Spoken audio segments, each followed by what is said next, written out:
तर या कंपनीची सुरुवात कशी झाली आणि तुम्ही व्यवसायातच का उतरला आणि ती संकल्पना तुमच्या डोक्यात कशी आली त्याच्याबद्दल तुम्ही काय सांगू शकता? तर लहानपणापासून ज्या विभागात होतो पहिल्यापासून मला ना व्यवसाय करायची संधी. मी म्हणालो की एक सरबताचा धंदा पण चालू केलेला, कंदील बनवणं दिवाळीत, ते पण विकायचो. मग तसं करत होतं, फक्त डोक्यात होतं की व्यवसाय करायचा, फक्त कोणतरी साथ असणं गरजेचं असतं. मग मित्राने मला ऑफिसमध्ये बोलला की तू पण ये स्वभाव. आम्ही आलो आणि एकच विषय होता की पुढे जायचं. शाळेत आम्हाला काय ठरवलं होतं की फक्त डॉक्टर इंजिनियर व्हायचं, डॉक्टर का संबंध नाही, फक्त शिक्षक हो एवढी इच्छा होती, पण नाही झालं. पण व्यवसायामध्ये यायचं, पण हे मध्यमवर्गीय फॅमिलीला सोपं काम नाही व्यवसाय देणं. लग्नाच्या वेळेला मी खोटं सांगितलं, मी जॉबला होतो म्हणून सांगितलं. लग्न झाल्यानंतर पहिला जॉब सोडला. म्हणजे तुमची सुरुवात ही लग्नानंतर झाली? तर खोटं सांगितलं होतं ना, मी जॉब ऑलरेडी सोडला होता. त्यावेळेला तुम्ही जी काही गोष्ट केली मग त्याच्यानंतर तुमचं लग्न झालं, आज वहिनी तुमच्याबरोबर ह्या सगळ्या एवढ्या वर्षाच्या प्रवासामध्ये आहे. मग त्यांना कुठेतरी असं वाटतं का की त्यावेळेला भले मला त्यांनी सांगितलं असेल जे काय असेल, पण ह्या प्रवासामध्ये आज त्या खुश आहेत का? तिला म्हटलं की मला जे झेपत नाही ते तू कर, तिने आत्तापर्यंत मला सपोर्ट करत आलेली आहे. तुम्ही व्यवसायामध्ये आहे, त्याचबरोबर तुम्ही काही सोशल उपक्रम पण करता, बरोबर आहे? मग त्यातलाच एक उपक्रम म्हणजे माणुसकीची भिंत, जो तुम्ही दरवर्षी राबवता, बरोबर आहे? त्या उपक्रमाबद्दल आम्हाला काय सांगू शकाल का? ती संकल्पना कशी आली? माणुसकी भिंत काय माहिती आहे का, आपण एक ह्युमन चालता बोलताना मला पण दिसतं, आपण पण कळतं अरे हे काहीतरी गॅप आहे. म्हणजे गरीब की गरजू हेच कळलं नाही लोकांना. गरीब की गरजू. ती मला लाईन दिसली, अरे एखाद्याकडे कपडे नाही आहेत तर तो मागू शकतो का? आणि ज्याच्याकडे आहेत त्याला द्यायचे आहेत पण तो देऊ शकत नाही. आपल्याकडे कपडे असतात, आपण 2 वेळा 4 वेळा वापरतो आणि ते कपडे कुठे द्यावेत ते कळत नाही. मी तर आपण भांडीवाला होतो, बरोबर. त्यांचा कन्सेप्ट होता की ज्यांच्याकडे एक्स्ट्रा कपडे त्यांनी आणून द्यायचे.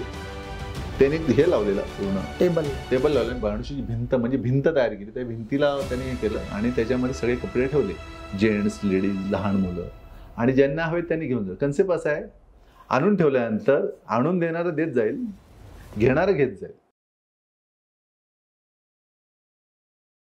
नमस्कार, बी स्टॉक मराठीच्या या सेकंड सत्रामध्ये तुमच्या सगळ्यांचं स्वागत.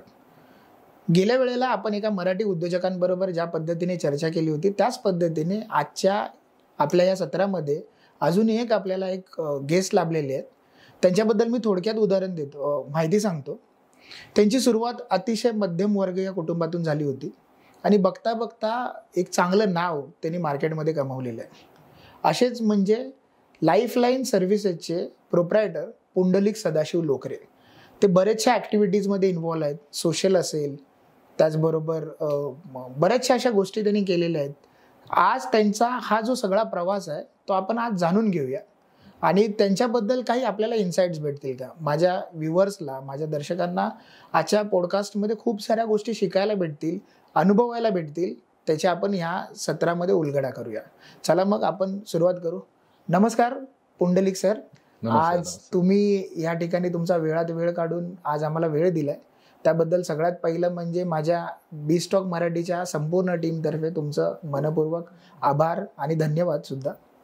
मला आजच्या या सत्रामध्ये तुमच्याकडून जाणून घ्यायला आवडेल की सर, तुमची सुरुवात ही जी लाईफलाईन सर्व्हिसेस जी आहे, वॉटर टँक क्लिनिंग सर्व्हिसेसमध्ये आज तिने 20 वर्षामध्ये एक खूप मोठं नाव आज तिने कमवलेलं आहे.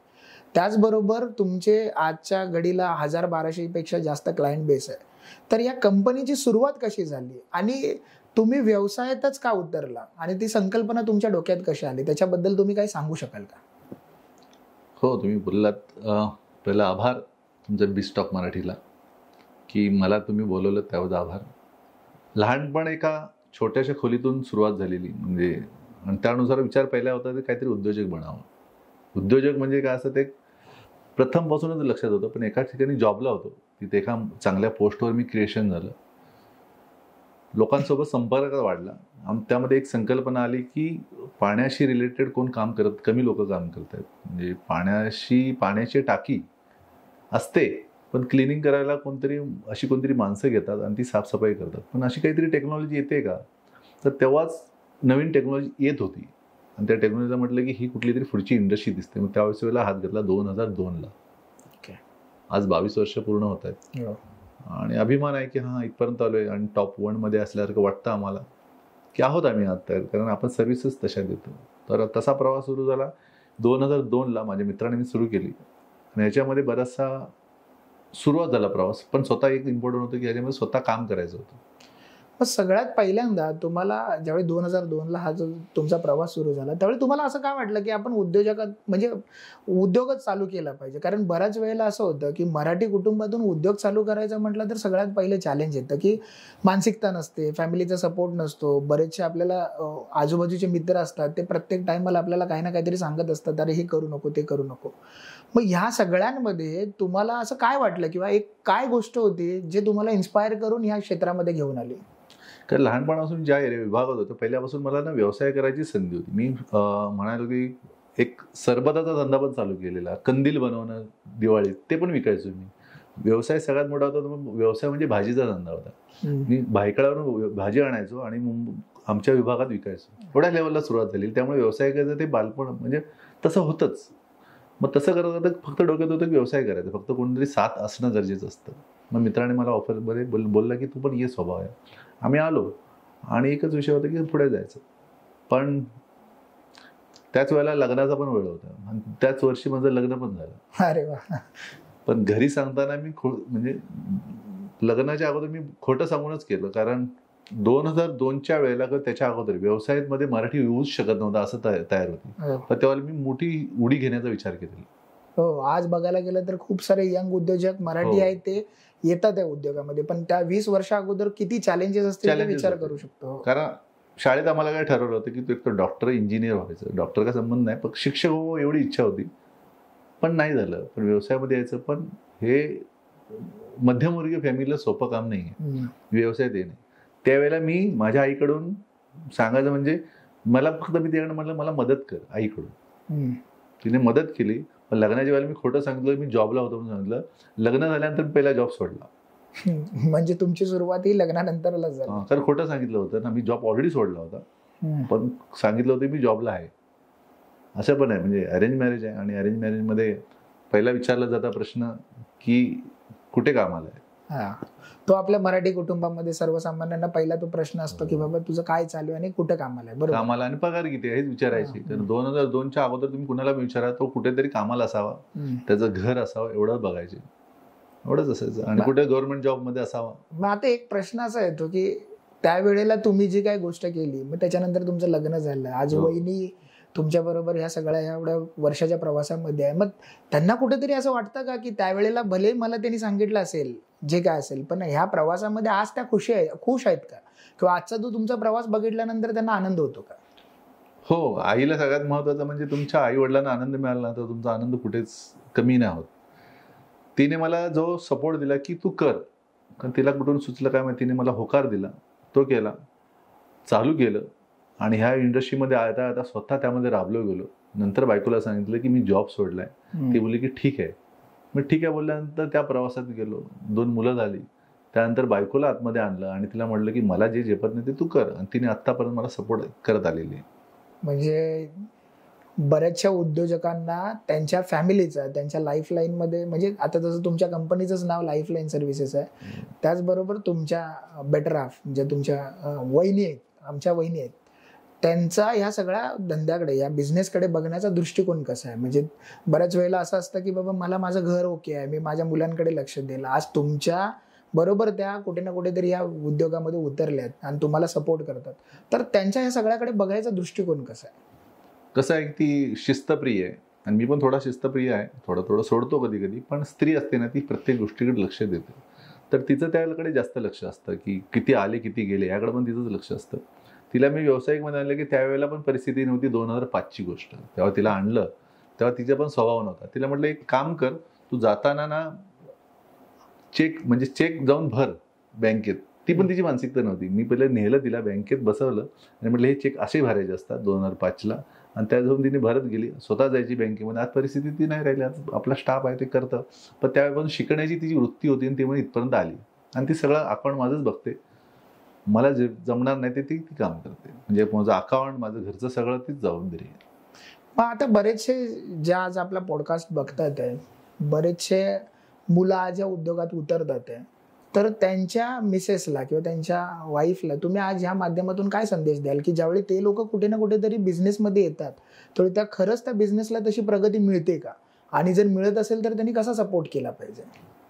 बिझनेस टू बिझनेस आहे, प्रत्येकाचा वेगवेगळा बिझनेस असू शकतो. ज्यामध्ये माणसं स्टाफ जास्त असतो ना, तिथं मग आपल्या अर्धांगिनीला तुम्ही सपोर्ट द्यायला काय हरकत नाही, पण तिला तिचा रोल पहिल्या दिवसापासून क्लिअर केला, म्हणजे थोड्या थोड्या गोष्टी दिल्या तर तिला घेऊ शकता. पण ती गणित करणार ते पैशामध्येच. काही गोष्टी खऱ्या सांगायच्या, काही गोष्टी खोट्या सांगायच्या व्यवसायामध्ये. बायकोला गोष्टी सगळ्या खऱ्या सांगायच्या नाहीत. जर तिचे पैसे जात असेल ना, ती तुम्हाला स्टाफ पण ठेवायला देणार नाही. मग कारण ती विचारसरणी नसते, कारण तेवढा तो प्रवास बघितलेला नसतो किंवा मार्केटच्या ज्या डायरेक्ट अपडाऊन्स असतात ते त्यांना माहिती नसतात, म्हणून कदाचित. हो, त्यांचा विचार असतो की माझे पैसे गेले नाही पाहिजेत, आणि तिची चूक नाही ना.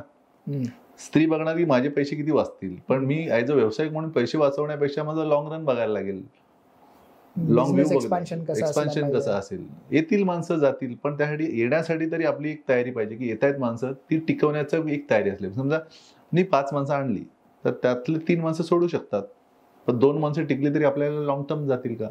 तर हो, जातात. तुम्ही स्टाफ आतमध्ये घेताना त्यातली माणसं जाणार, हे पण तयारी ठेवायची. मला एक विचारायचं, आता जसं तुम्ही हे सांगितलं त्याच पद्धतीने बरेचसे उद्योजकांचे आहेत ना, काही माइंडसेट्स असतात. एक माइंडसेट असा असतो की उद्योगावरती खर्च करा आणि उद्योग वाढवा, आणि एक माइंडसेट असा असतो की बाबा तुम्ही खर्च कमी करा, म्हणजे कुठे ना कुठेतरी सॅलरी कमी करा, कुठल्या ना कुठल्या तरी बाबतीमध्ये कटछाट करा.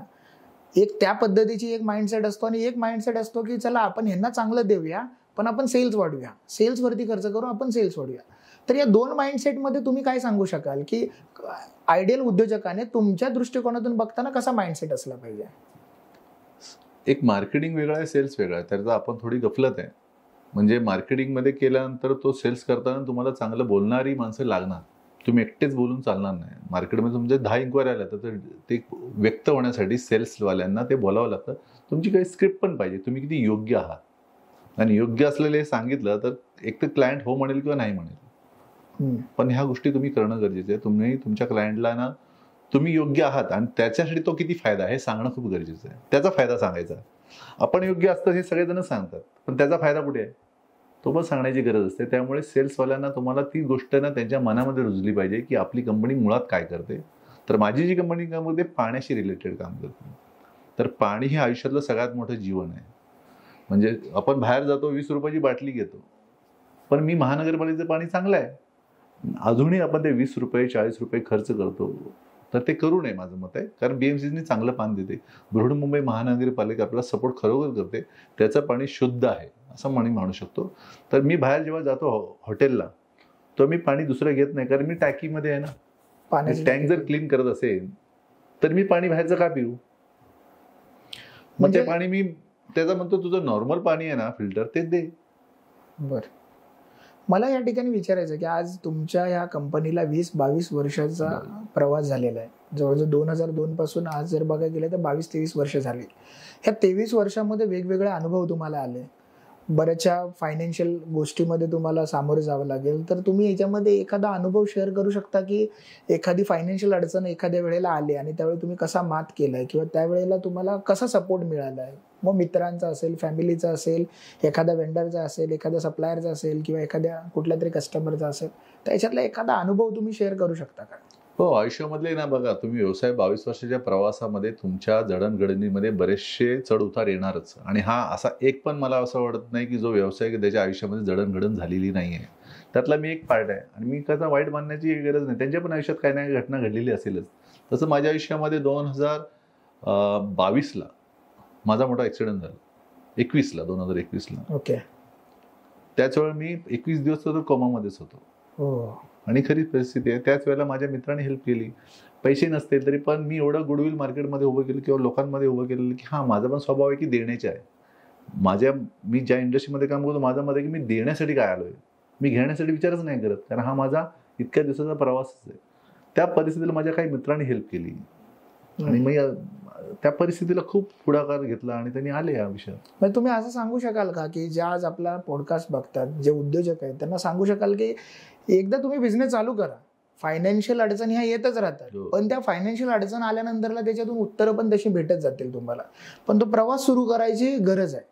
मग त्या प्रवासामध्ये मित्र भेटतील. आजकाल तर बऱ्याचशा बँका फायनान्स करतात किंवा खूप साऱ्या आहेत, म्हणजे त्याची उत्तरं भेटत जातात. इन शॉर्ट, तुमच्या 22 वर्षामध्ये अशा तुम्हाला प्रत्येक गोष्टींची उत्तरे मिळालीत का? मिळाली ना, म्हणजे मी छोटी छोटी लोन पण घेतली आपण. आम्ही माझं छोट्या व्यवसायाने छोटी छोटी लोन पण घ्यायला पाहिजे. म्हणजे उदाहरणार्थ तो पतपेढी तरी देईल, ते लोन घेतलं पाहिजे का? तर घेतलं पाहिजे सवय लावण्यासाठी. म्हणजे तुम्ही लोनवर जेव्हा तुम्ही लायबिलिटीज म्हणून क्रिएट करता, तर तो ऍसेट्सवर कनेक्ट करत असेल तर तुम्हाला त्यांच्या बँकेला जर दिले तर फायदाच आहे. त्याचा फायदा जरी असेल पण तुम्हाला अकाउंटेबिलिटी वाढेल. अकाउंटेबिलिटी जर वाढली तर तो अजून व्यवसाय चांगला. म्हणजे मी उलटे सुलटे लोन पण घेतले, पण ते मी वेळेत पेड केले. लोन घ्यायचं पण वेळेत पेड करणं हे व्यावसायिकाला खूप मोठं काम केलं पाहिजे. नाहीतर मग तो नंतर त्याचा क्रेडिट स्कोअर चुकणार. म्हणून व्यावसायिकाने वेळेत काम करायला पाहिजे, सगळ्यांकडनं घेतलं पाहिजे. कारण तुमच्या आयुष्यामध्ये पैसा अडचण येणार, आणि अडचण येणार आहे म्हणून थांबून चालणार तर अजून एक लोन घ्या, फक्त ते वेळेत भरा. बरोबर आहे. ह्या सगळ्या प्रवासामध्ये आज तुमची कंपनी जी लाईफलाईन सर्व्हिसेस पाण्याच्या टाकींना स्वच्छ करायचं जे काम करतं, हे काही विजन, मिशन आणि व्हॅल्यूजवरती काम करत असेल तर सर्वप्रथम म्हणजे तुमचं विजन, मिशन किंवा तुमच्या व्हॅल्यूजबद्दल आम्हाला काही सांगू शकाल का? हो, मी पाण्यावर काम करतो ना, तर पाणी हे तुमच्या महत्वाचा भाग आहे. तर त्याच्याकडे बऱ्याच लोकांची नजर नाही आहे. म्हणजे तुमची जी वॉटर टँक असते ती खाली एक असते आणि वर दोन असतात. म्हणजे वर म्हणतात त्याला डोमेस्टिक आणि फ्लश. म्हणजे एखाद्या सोसायटीमध्ये म्हटलं किंवा एखाद्या कमर्शियल प्रिमायसेस मध्ये ग्राउंडला एक असते आणि वरती वर दोन असतात. पण जेव्हा 7 माळ्याच्या वर जातात तेव्हा त्याच्यामध्ये फायर टँक पण येते, कारण ते फायर इमर्जन्सीला असते. पण ते क्लीन कशी करावी तेच माहिती नाही. मग ती असते कुठेतरी एका वेगळ्या अडखळीत. पण पाणी तर रोज पितो, सकाळ संध्याकाळ 24 तासाचं असतं तर कधी ना कधी पाणी पितो. पण ती कुठल्या तरी एका ठिकाणी असते, त्याच्याकडे बऱ्याच लोकांचं लक्ष नसतं. त्याच्याबरोबर कुठली अजून वाहिनी झाली का, त्यात काय पडतं का, याच्याकडे कुणाचंच लक्ष नसतं. का ते असं अनुत्तीत उत्तर आहे, ते त्याच्यावर लक्ष नाही कुणाचं. वरच्या टाकी तर अजूनही लक्ष नाही, कारण वरच्या टाकीला कोण चढून पण बघत नाही. हो, बऱ्याच वेळेला तो प्रॉब्लेम असतो, कारण सोसायटीचं जी वरची टाकी असते तिथे ऍक्सेस नसतो किंवा मग वरती जाऊन कोण चेक करणार, आणि ते सगळं रिस्की असतं. त्याच्यामुळे बऱ्याचशा सोसायटी या सगळ्या गोष्टी करत नाही. पण मग ह्याच्यामध्ये तुमचं विजन, मिशन आणि व्हॅल्यूज तुम्ही कशा त्या ह्याला? व्हॅल्यूज मध्ये सगळ्यात इम्पॉर्टंट म्हणजे माझे ट्रस्ट. दुसरी व्हॅल्यू सेफ्टी. तिसरं आहे टीमवर्क. ह्या खूप गोष्टी महत्वाच्या आहेत. सेफ्टी का असावी? कारण तुम्ही ज्या विषयावर काम करताय, तुम्ही 14 माळा, 15 माळा किंवा 20 माळा, मुंबईत तर 100 माळ्यापर्यंत बिल्डिंग आहे. कुठलाच जो काम देतो तो 100 माळा जाऊन अजून टाकी बघितली की नाही याच्यावर माझा संशयच आहे. माझा हिशोब म्हणतात जवळजवळ 95% लोक बघत नाहीत. पण आमचा जो हाय रिस्क असल्यामुळे आमच्या पूर्ण टीमला दर महिन्याच्या 11 तारखेला कमीत कमी, त्याशिवाय पगारच देत नाही ना. 12 तारखेला एकही दिवस नाही की आम्ही 1 तारीख पण आम्ही पुढची जात. कारण नियम असा केलाय की त्यांनी जोपर्यंत सेफ्टीवर सही करत नाही तोपर्यंत त्याचं पेमेंट रिलीजच नाही करत. म्हणजे सेफ्टीला तुम्ही खूप महत्वाचं, खूप देणं गरजेचं आहे. तो हाय रिस्कवर 100 माळ्यावर जेव्हा जातो तेव्हा विचार करा की तो काय रिस्क असेल, त्याला काय दिसत असेल खाली. माणसं पण एवढ्याशा मुंगीसारखी दिसणार, मग तिकडे जागा आहेत कुठे? मग ती हाय रिस्क घेणारी जर आपला स्टाफ असेल तर त्याची काळजी घेणं हे माझं काम आहे. तुमची सेफ्टी म्हणून व्हॅल्यू खूप त्याला 1 नंबरला टाका, ट्रस्ट. कारण असं आहे की जेव्हा मी लिफ्ट मधून जाणार तेव्हा मला त्या फ्लोअरवर कुठलाही मी एंट्री मारू शकतो. म्हणजे तो टेरेस पर्यंत जाऊ शकतो कुठे. मी ह्या विषयाला आलोय तर तो कसाही तो ऍक्सेस मिळतो ना तुम्हाला एखाद्या सोसायटीचा किंवा एखाद्या कमर्शियल प्रिमायसेसचा, तुम्हाला डायरेक्टली ऍक्सेस. मी कुठेही जाऊ शकतो. पण हाय रिस्क सगळ्यात टेरेसवर ज्याच्यात एंड आहे, आणि ज्याचा एंड आहे ना तो खालचा एंड आहे तो माझ्याकडेच आहे. म्हणजे पाण्या टाकी जिथं खाली असते त्याचं एंड पण खालीच आहे आणि टॉप पण एंड माझ्याकडेच आहे. म्हणजे तुमचं टेरेस नाही, टेरेसच्या वरही टाकी असते ना, त्याच्यावर कुणाच लक्ष नाही. पण मग त्याला ट्रस्टशी तुम्ही कसं कनेक्ट करता? ट्रस्ट म्हणजे चांगलं काम करावं, कारण चांगलं पाणी मिळावं हा उद्देश आहे माझा. स्वच्छ पाणी इम्पॉर्टंट आहे ना. जर आपण बिस्लरीचा म्हणजे कुठलाही एखाद्या मिनरल वॉटरची कंपनी ती सांगते की माझं पाणी स्वच्छ आहे, पण ते स्वच्छ करायला तुमचं जे विषय आहे तो असाच आहे. म्हणजे मी उदाहरण देतो तुम्हाला. एक महिला रोज घरामधलं मटकं साफ करते. का करत असेल? कारण बट ऑब्वियस त्याला घरामध्ये त्या परिवाराची काळजी असते, आणि त्याच्यामुळे आज घरामध्ये पहिल्यांदा पाणी भरताना ते काही ना काहीतरी भांडी साफ करणं, मटका साफ करणं, आणि त्याच्यानंतर ते मटका का साफ करतात रोज? काय त्याच्याबद्दल सांगतो तुम्हाला. तिच्यात त्या भावना असतात. एक मटका असतो, त्या मटक्यामध्ये ज्या भावना असतात की रोज मी पाणी पितो, हे स्वच्छ असलं पाहिजे. मग रोज येणारं पाणी ती असलेलं पाणी काढते, नवीन पाणी भरते, आणि नव्या पाण्याला ती एक आत्मा देते की हे माझं आजचं पाणी आहे. म्हणजे ते शिळं पाणी होतं. तर शिळं पाणी नसतं, पण शेवटी आपल्याला संस्कारातून आलेलं तर त्यात असं वाटतं की हे मटक्यातला आपला जीव आहे ना, तो जीव रोज आपण पितो ना, तो रोज खाली करतो. ती जरी अर्ध्याच्या वर भरलेली असेल ना तरी हो. पण ती महिला खाली करते, ते खाली कारण करते. का तो स्वभाव झाला. मग तुम्ही टँककडे का नाही बघत? तुमचं मत असं आहे की बरेचसे लोक घरातलं पाण्याला ज्या पद्धतीने बघितलं पाहिजे तसं सोसायटीतल्या किंवा कमर्शियल प्रिमाइसेसल्या पाण्याला बघत नाही, बघत नाही. किंवा तेवढं त्याच्याकडे स्वच्छतेच्या बाबतीमध्ये लक्ष दिलं नाही जात. कारण तो प्रकार तुमचा मटका आहे असं समजा. जर तो चौकोनी आकाराचा असेल तरी पण तुमचा मटका आहे असा समजा, तो तुमचा हंडा आहे समजा, तो वर्षातून 4 वेळा क्लिनिंग कसा होईल याच्याकडे लक्ष असलं पाहिजे. मग तो खूपच घाण झाला पाहिजे नंतरच केला पाहिजे का? तसं नाही. पिरियडिकली तुमचं क्लिनिंग हे 3 महिन्यांनी झालं पाहिजे असं माझं मत आहे. 3 महिन्यांनी झाल्यानंतर त्या टाकीकडे लक्ष असेल, तिथं कुठे लिकेज तर नाही ना, कुठे गळती तर नाही ना, ती पण तुम्हाला सापडेल. ते टँक क्लिनिंग करणं हा मुद्दा झाला, ते स्वच्छ पाणी मिळावं. कारण तुम्ही जसं 4 भिंती बघता, त्या 4 भिंतींना अलगे तयार होतो, म्हणजे त्याला एक ग्रीन कलरचं हे तयार होतं, त्याला क्लिनिंग करणं गरजेचं आहे. कारण त्याला त्या स्टॅम्पनेस कळतं आणि तो त्याचं रूप सुरू करतो आणि त्यात मग तुम्हाला विषाणू चालू होतात, लगेच होत नाही.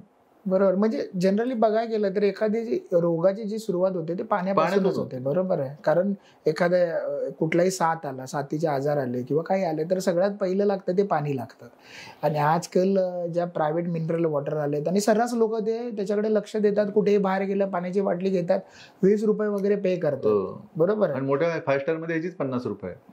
हो, बघितलेत. बऱ्याचशा ब्रँड आहेत त्याचे 50 काय 100 रुपये पण चार्ज. पाण्यावर तुम्ही का एवढं खर्च करता? 20 लिटर 1 लिटर पाण्याला, तर तुमच्या पाण्याशी असलेले रिलेटेड असलेल्या विषयाला तुम्ही का नाही सिरियसली होत? मग तुम्हाला असं म्हणायचं आहे की बरेचशी लोक अजून पाण्याला घेऊन जेवढं सिरियसनेस असलं पाहिजे तेवढं नाहीये. सोसायटीतले लोक नाही तयार होत. कारण आता माझं पाणी जाईल का? पण पाणी जाणं, मला स्वच्छ पाणी मिळतंय त्याच्यात पण माझं आरोग्याशीच कनेक्टेड आहे. मग आयडियली बघायला गेलं तर एखाद्या सोसायटीने ज्यावेळी हे तुमची जी सर्व्हिस घेतात किंवा अशी कुठलीही सर्व्हिस असेल, इतर कुठल्याही एजन्सी देत असतील, तर आयडियल टाइम काय असला पाहिजे की ते किती दिवसांनी ते टाकी साफ केली पाहिजे, किंवा त्याच्यामध्ये अशा तुम्ही काय मेथड वापरता? ऍक्च्युअल करायला पाहिजे 3 महिने 4 महिने किंवा 6 महिने, त्याच्यावर तर तुम्ही गेलं नाही पाहिजे. पहिला मुद्दा म्हणजे 6 महिन्यापर्यंत तुम्ही एक लिमिट्स ठेवा की त्याला क्लिनिंग केलं पाहिजे. तो तुमचा एक भाग आहे. टाकी हा तुमचा भाग आहे, पण तुम्ही त्याला भाग मानतच नाही, तो तुमचा पार्ट आहे. तुम्ही अशा लोकांनाही निवडलं पाहिजे की ज्यांच्यामध्ये हा नियम पाळले जातात. तर माझ्या कंपनीमध्ये मी 10 नियम पहिले पाळतो की मी किती योग्य आहे. सेफ्टी इम्पॉर्टंट आहे, पोलीस व्हेरिफिकेशन खूप गरजेचं आहे. उद्या तिथं जाऊन त्यांनी काही चुकीची घटना घडू नये का? तो आपला स्टाफ जुना असावा का? तर हो. तर आपल्या स्टाफला त्याला माहिती आहे की हे पाणी कुठे सोडलं पाहिजे. जेव्हा तो पाणी टँक क्लीन करत असतो तेव्हा पाणी कुठे सोडावं हे पण माहिती पाहिजे. नाहीतर कुणातरी घरात जाईल आणि घरात गेलं तर त्याचा अंदाज कोण लावणार हे माहिती असणं. आमच्याकडे पूर्ण असं असतं की त्याचं सॉफ्टवेअरच रेडी ठेवलंय. अगोदर कोण कोण गेले होते तोच माणूस पुढे जाणार, नाही तर दुसरा माणूस का टाकत नाही? कारण त्याला माहिती आहे का अगोदर काय घटना घडेल. लाईट म्हणजे तिथलं कनेक्शन कुठे घ्यावं, पाणी कुठे सोडावं, तिथे कुठे सेफ्टी वापरावी, सगळं माझ्याकडे लिखाण असतं. म्हणजे या सगळ्यांमध्ये पण सेफ्टी इम्पॉर्टंट आहे. असं नाही म्हणजे आज जर बघायला गेलं एखाद्या उद्योजकाच्या डोक्यात येतं की मला वॉटर टँक क्लिनिंगचा बिझनेस चालू करायचा आहे, पण ते जेवढी कल्पना डोक्यात येणे सोपी आहे तेवढीच ती एक्झिक्यूट करणं सोपी आहे का त्याच्यामध्ये खूप साऱ्या अशा टेक्निकल अडचणी असतात? खूप टेक्निकल अडचणी आहे. माणूस काय करतो, चालू करतो पण तो रिस्क शोधत नाही. या व्यवसायामध्ये यायला पाहिजे लोकांनी, पण येत का नाहीत? कारण स्वतः राबायचं नाही. माझं असं मत आहे की कमीत कमी 6 महिने राबा. तुम्ही बघा, अडचणी समजून घ्या. म्हणजे तुम्ही सांगू शकता. मला सांगू, मी कमीत कमी 6 महिने कमीत कमी स्वतः राबलो. मी स्वतः उतरायचो, स्वतः क्लीन करायचो आणि त्याचा सगळं बघायचं आणि त्याचा मी ऑडिट रिपोर्ट तयार करायचो कुठे गॅप आहे. कारण मला नंतर काम करायचं नव्हतं. मग स्वतः काम केलं, स्वतः कुठल्या गोष्टी आहेत त्याकडनं मी केलं. तर नवीन व्यवसायिकाने अशा पद्धतीने यायला पाहिजे की स्वतः पहिलं राबलं पाहिजे. आयडिया सबमिट दिन में आती है, लेकिन आयडिया कम्प्लीट करणं सोपं काम नाही. कारण हाय रिस्क करणं सगळ्यात महत्वाचं. हो, कारण तुम्हाला त्या रिस्कला तुम्हाला जायचं आहे. उद्या स्टाफचं काय झालं, जबाबदारी कशी घेणार तुम्ही? याचा अर्थ माझ्या सेफ्टी, सगळ्यांचे इन्शुरन्स काढले जातात. ओके, इन्शुरन्स आहे तरच काम करा. इन्शुरन्स असणं तो सेफ असणं गरजेचं. त्याची फॅमिली तुमच्यासोबत आहे आणि तो तुमच्याकडे वर्ग आहे आणि हा वर्गासोबत तुम्हाला काम करेल. कारण ही लोक तुम्हाला ना अशी मिळत नाहीत कुठे. त्यांना तुमच्या कल्चरमध्ये तयार करावं लागतं आणि माझ्या कल्चरमध्ये होतो माझ्यासारखंच वागतो. मी म्हणतो की ही गोष्ट नाही करायची, ही गोष्टच करायची. मग तो म्हणतो सर एवढं कडक का? म्हटलं कडक काय नाही, तुझ्या जीवापेक्षा माझं कंपनी मोठी नाही आहे, तुझा जीव महत्वाचा आहे. आता हे तुमच्या व्यवसायामध्ये बघायला गेलं तर टीम मेंबर जे तुमचे टीम्स आहे किंवा जी तुमची लोक आहे ह्यांचा सगळ्यात जास्त रोल येतो. बरोबर आहे. म्हणजे एखाद्या वेळेला तुम्ही एखाद्या सोसायटीचं काम केलंय, पण तुमची टीम समजा तिथे गेले पण आणि तिने साफच केलं नाही, अशा पण घटना घडू शकतात. मग अशा घटना तुम्ही कशा ऑब्झर्व करता? त्याचे एसओपी आहेत. ओके. एसओपी कसे आहेत? माझी मिसेस अकाउंटिंग बघते, पण माझ्याकडे प्रमोद नावाचा पोरगा आहे. तो काय करतो की तो ॲज अ मॅनेजर आहे. शेड्युलिंग असतं. शेड्युलिंग म्हणजे पाण्याचं टायमिंग किती वाजता असतो. जेव्हा पाणी बीएमसीचं येत असतं तेव्हा पाणी तुम्ही केअर करू शकत नाही, त्याच्या अगोदर आणि नंतर करू शकता. मग त्याचे शेड्यूल होतं पाणी किती वाजता, त्याच्यावर खालची टाकी कधी करावी, वरची टाकी कधी करावी. त्यानंतर त्याचं सर्क्युलर असतं की तुमचं ह्या पाण्यामध्ये पाणी ह्या वेळेत बंद असेल. त्यामुळे सर्क्युलर त्यांना पाठवलं जातं, एक चिटकवलं जातं आणि काही व्हॉट्सअपवर आम्ही पाठवतो. ती लोक त्यांच्या टीमला पाठवतात आणि ती टीम येऊन काम करते. म्हणजे शेड्युलिंग असतं की एक 15-15 दिवस अगोदर. शेड्युलिंग तर झालं, पण मग तुम्हाला कसं माहिती पडतं की तुमच्या टीमने काम केलंय त्या ठिकाणी, किंवा एखाद्या सोसायटी ओनरला कसं माहिती पडतं, सेक्रेटरीला कसं माहिती? त्याचं सांगतो. आम्ही त्याच्यावर काय करतो की बिल सबमिट करायच्या अगोदर आम्ही वर्क कम्प्लिशन सर्टिफिकेट घेतो. हे कोण करत नाही. ओके. वर्क कम्प्लिशन सर्टिफिकेट म्हणजे कसं की मी सर्टिफाय केलंय की हे मी काम केलंय, तुम्ही याच्यावर सही करा. हे सही झाल्यानंतर ते जे आहे ते सर्टिफिकेशन आम्ही त्या आमच्या बिलाला लावतो की तुमच्या माणसाने चेक केलं म्हणून. ओके. आम्ही आमचं काही आम्ही सर्च करू शकतो, पण मी नियमच असा लावलाय की ज्या स्टाफ बरोबर तुम्ही करताय, म्हणजे तो प्लंबर असेल, इलेक्ट्रिशियन असेल, सेक्रेटरी असेल, आम्ही त्याची सही घेतो. सही शिवाय तो पुढे जाऊ शकत नाही. म्हणजे याचा अर्थ काय की त्याने ते सगळं पाहिलंय. म्हणजे न पाहता पण आम्ही करू शकतो ना. अकाउंटेबिलिटी म्हणून तुम्ही कोणाला तरी सोबत आम्ही पण सांगू शकतो. कोण बघायला तर जात नाही. आम्ही सांगू शकतो की सर झालं. विश्वास कसा ठेवणार आमच्याकडे? परत तुमचा तोच मगाचा ट्रस्ट फॅक्टर येतो. तर असं केलं तर कुठे ना कुठेतरी ते जीवाशी खेळणं आलं आणि प्रत्येक गोष्टी आजारांच्या आम्ही सर्च करू शकतो.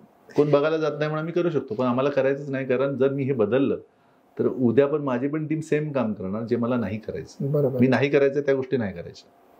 आता या सगळ्यांमध्ये जेवढी टीम तुमची काम करत असते, तर या टीमच्या माध्यमातून तुम्हाला ह्या टीममध्ये, किंवा आता बरीच लोक उद्योगामध्ये उतरतात आहे, तुमच्या ह्या सगळ्या व्यवसायामध्ये बघतात, तर टीम किती महत्वाची असते?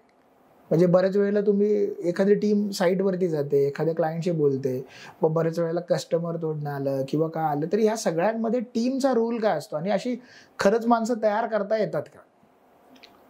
काही लोकांना करता येतात, मग करावं लागतात.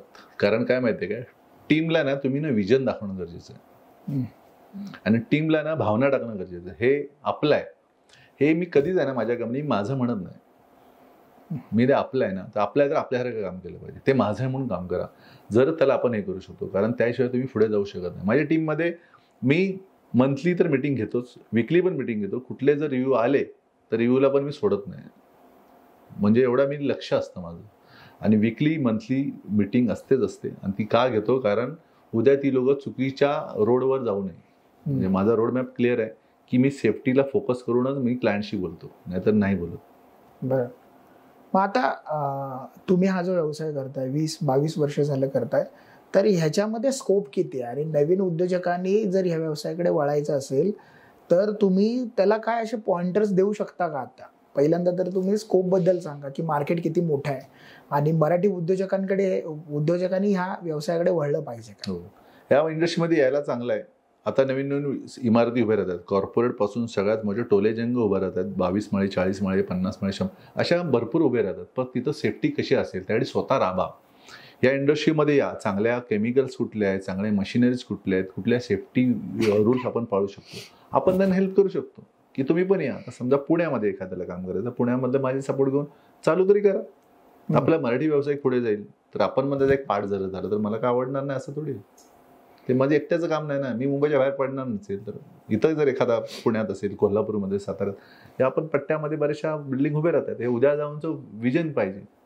आणि त्याने स्वतः आला, स्वतः सेफ्टीकडे लक्ष दिलं, त्यातल्या SOP रेडी केल्याने SOP, आणि त्याने स्वतः काम केलं तर खूप ह्या इंडस्ट्रीला अजूनही एक म्हणजे स्कोप आहे. कारण ज्या पद्धतीने आज इन्फ्रास्ट्रक्चर डेव्हलप होत आहे, नवीन रेसिडेन्शियल कॉम्प्लेक्स येतात, कमर्शियल कॉम्प्लेक्स येतात, पण त्या पद्धतीने त्या मार्केट खूप मोठं मार्केट. आज जेवढ्या पद्धतीने तुम्ही या मार्केटकडे अग्रेसिव्हली बघाल तेवढं तुम्हाला त्याच्यामध्ये अजून ह्याच्यामध्ये दिसते. अशा ज्यावेळी एखाद्या उद्योजकाच्या डोक्यात एखादी आज येते कल्पना येते की मला टाकींचं साफ करायचं आहे, तर अशा कुठल्या गोष्टींवरती त्याला महत्वाचं काम करणं गरजेचं, असे काही पॉइंटर्स देऊ शकता का?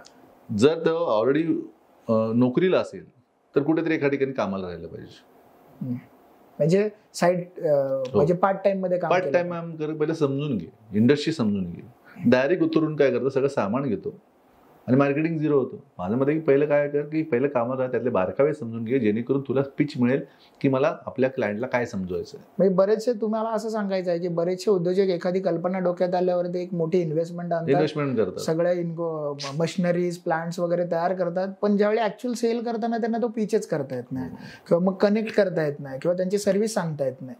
मग अशा लोकांनी पहिला तर एक पार्ट टाइम मध्ये कुठेतरी काम चालू करायला पाहिजे, त्यातला अंदाज घ्यायला पाहिजे आणि मग त्यांनी त्यांचा व्यवसाय चालू केला पाहिजे. म्हणून ते मराठी व्यावसायिक आपण आहे ना, थोडंसं आपल्या आयडियाज येतात. माझं मत आहे की पहिले एक्झिक्युशनला कामाला लागा, 6 महिने तरी करा. 6 महिन्याचे समजे आपल्याला 180 डेज असतील तर तुम्ही 30-60 डेज भरून बघा, त्यात फील करा, अनुभव घ्या, जेणेकरून तुम्हाला त्यातले बारकावे समजतील आणि तुम्हाला एंड समजेल. बिल प्रोसेस कशी असावी, अगोदर कशी करावं, नंतर कसं करावं, याकडे तुम्हाला सगळं रेकॉर्ड असलं पाहिजे. तर तुम्ही ना समोरच्याला सांगू शकता ना, सर आम्ही किती योग्य आहोत. त्याला योग्यता सांगणं गरजेचं आहे, पाहण्याचं त्यांची बाजू सांगणं गरजेचं. तुम्ही पण किती योग्य असायला तर सांगण्यासाठी तुमच्याकडे पण कॉन्फिडन्स पाहिजे ना. आता तुमच्या इंडस्ट्रीमध्ये म्हणजे प्रत्येक इंडस्ट्रीमध्ये वेगवेगळे डिपार्टमेंट असतात, जसं फायनान्स असेल, अकाउंट असेल, सेल्स असेल, मार्केटिंग असेल, असे बरेचसे आहेत.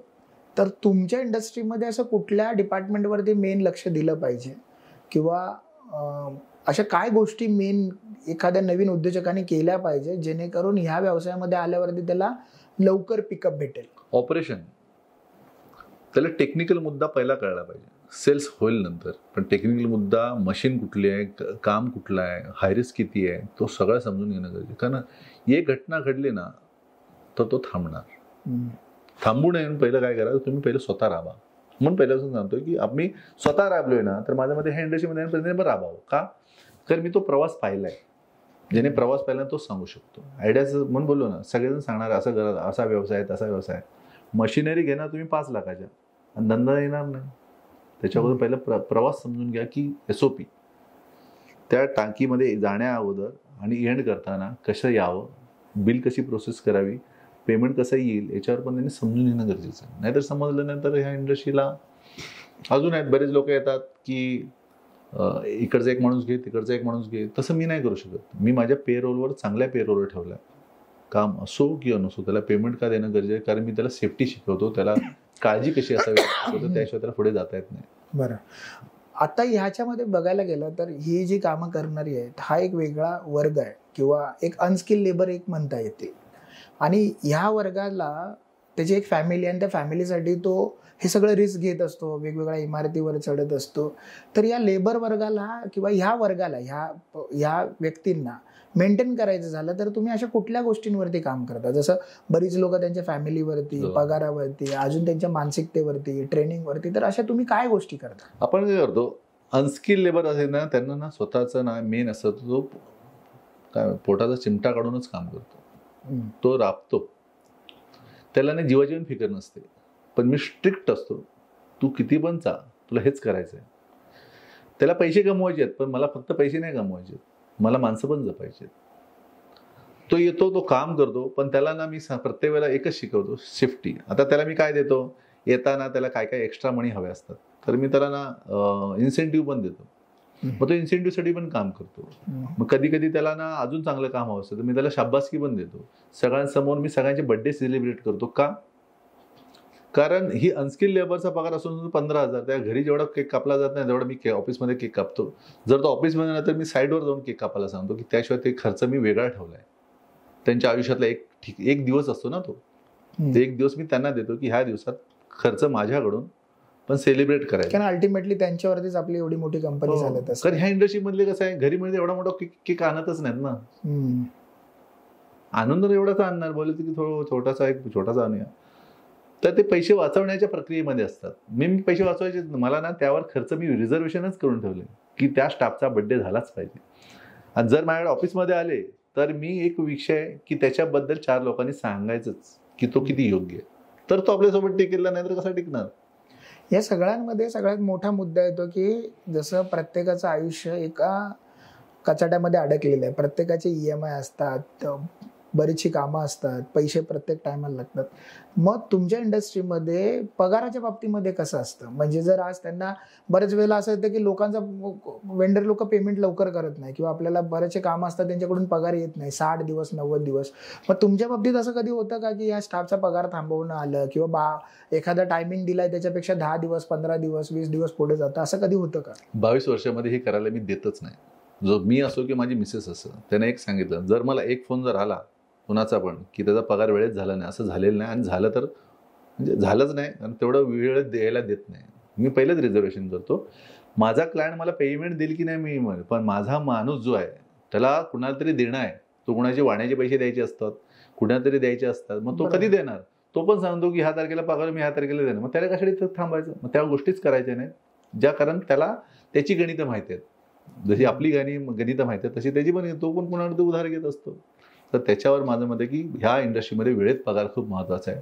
आणि तुम्हाला सांगतो ना, माझ्याकडे जुना स्टाफ आला ना, तर ते लोक बँकेत सगळीकडे जाऊन येतात, पतपेढ्यांमध्ये जातात, कोण लोन देत नाही त्यांना. पण मी माझ्याकडचे पैसे देतो त्याला. आणि तुला किती दिवसासाठी पाहिजे, परिस्थिती बघायची आणि त्याला पैसे देतो मी. आणि त्याला वाटलं तर EMI पण देतो. म्हटलं तुला EMI कितीचा द्यायचा आहे बाबा, एवढा मी. कारण बऱ्याच वेळेला यांचं बँकेमध्ये पैसे नसतात, क्रेडिट वर्थ नसते, सिबिल स्कोर नसतात. त्याच्यामुळे ह्या लोकांना इझिली जेवढं आपण बोलतो, म्हणजे एखाद्या मोठ्या उद्योगपतीला त्याला पाहिजे तेवढं लोन भेटतं, पण अशा वर्गाला लोन भेटताना सिबिल विबिल काय कळतं त्यांना? तो सिबिल काय नाही, माझं आत्ताचं पोट सांगा ना सर तुम्ही. मग त्या परिस्थितीला गरजा पण खूप लिमिटेड असतात, सेलिब्रेशन खूप लिमिटेड असतं. काय नाही, त्याच्या मुलं वाढवण्यासाठी करतात की मुलगा शिकेल आणि काहीतरी करेल म्हणून. माझ्याकडे केस स्टडी आहेत की त्याचा मुलगा 10वीला होता. मी म्हटलं की तो 10वीत आला की माझ्याकडे घेऊन यायचा बाबा. 10वीला आलं की माझ्याकडे काय ना काय मी कॉन्ट्रीब्युशन ठेवतो. हे 10वी झालं की सायकल घे, हे घे, ते घे, काहीतरी देऊन टाकतो. मध्ये विचारायचं नाही. त्याच्या आयुष्यामध्ये एक महत्त्वाचा रोल आहे त्याचं मुलं, त्याची बायको.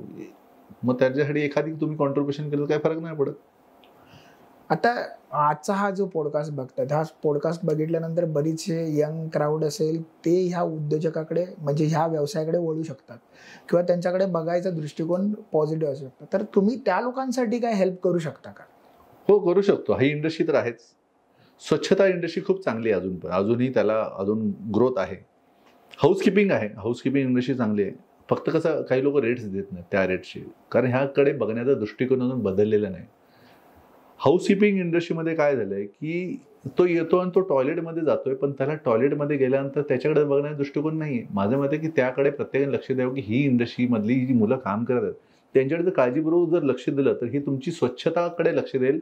तुमचा प्रत्येक तुमच्या टेबलपासून, खुर्चीपासून, तुमचं घरपासून चांगलं काम करू शकतं. फक्त त्यांना थोडंसं एक्स्ट्रा पैसे म्हणजे तुम्ही जसं बोलला हाऊसकीपिंगला, जसं की आज माझ्याकडे पण बरेचसे क्लायंट्स आहेत, त्याच्यापैकी हाऊसकीपिंगचा हा मेन प्रश्न येतोच. म्हणजे त्यावेळेला असं होतं की बरेचसे सोसायटीज तो रेट द्यायला तयार नसतात आणि मग तो रेट न मिळाल्यामुळे कुठल्याही व्यक्तीला तिथे आणून ठेवलं जातं आणि त्या पद्धतीने पाहिजे तशी त्यांना सफाई भेटत होणार ना. तो चांगला पगार मिळणार, तो निघून जाणार. मग चांगली माणसं निघून जाणार. मग माझं मत आहे त्याला पगार वाढवून द्या आणि त्याच्याकडे तुम्ही एक चेकलिस्ट तयार करा. चेकलिस्ट एवढं तर केलं तर मी तुला एवढा पगार देणार. मग तो करेल, त्याला करायचंच असतं. अजून दुसरी इंडस्ट्री आहे डीप क्लिनिंग नावाची, की समजा तुम्हाला एखाद्याचं घर क्लीन 1 BHK 2 BHK 3 BHK त्याचे रेट्स चांगले मिळतात आजकाल. जर तुम्ही छोटीशी मशीनरी 4 मशीन घेतल्या, छोटे मशीन असतात, जास्त पण खर्च नाही. तुम्ही इंडस्ट्रीमध्ये उतरा, मी तुम्हाला आयडिया देतो कुठल्या मशीन किती रुपयाच्या घ्यायच्या. तुम्ही मार्गदर्शन करू शकता. आता पण करतच आलोय आणि करणार ना. मराठी आहे, कुठेतरी असं वाटतं की मराठी वर्ग वाढावा आणि त्यातला माझा एक खारीचा वाटा जरी असेल तरी मला काय फरक पडत नाही. त्याच उद्देशाने आपलं बी स्टॉक मराठी हे प्लॅटफॉर्म तयार केलेलं आहे, तर ते नक्कीच काही ना काहीतरी व्हॅल्यू ॲडिशन असेल. आता हे सगळं तुम्ही तुमच्या व्यवसायाबद्दल सांगितलं, आम्हाला तुमच्याबद्दल अजून जाणून घ्यायचं आहे की नेमकं पुंडलिक लोकरे आहेत काय. म्हणजे जसं की तुम्ही व्यवसायामध्ये आहे त्याचबरोबर तुम्ही काही सोशल उपक्रम पण करता, बरोबर आहे.